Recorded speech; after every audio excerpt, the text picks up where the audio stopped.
AI ini kalau data dia dibagi ke pihak yang lain, orang lain akan menggunakan muka ataupun suara dia untuk buat AI video yang tak baik lah.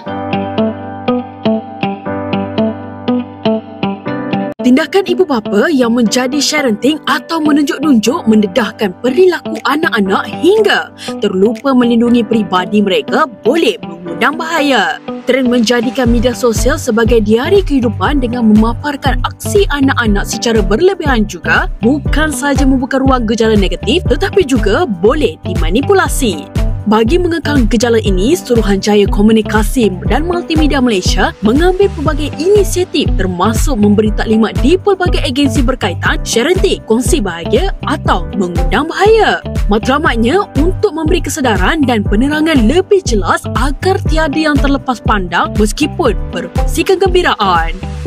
Basically ni sharenting ni adalah ibu bapa yang terlalu share everything tentang anaknya lah. Lebih-lebih lagi yang bawah umur, lebih penting dia orang sharekan segalanya tentang gambar anak, details, aktiviti dan juga semua data tentang anak. Jadi topik-topik yang kami bentangkan tadi adalah AI, keselamatan AI, bully cyber dan juga ada sebenarnya .my. So kita akan bagi informasi yang berguna lah untuk ibu bapa bagaimana nak menangani ataupun tahu isu current semasa untuk mengelakkan anak mereka jadi mangsa lah dibuli. Dengan teknologi AI, bila dia terlalu exposekan data anak dan juga especially dia punya gambar, dia akan bagi kesan yang mana orang akan memanipulasi gambar-gambar tersebut untuk aktiviti yang rasanya tak okey lah.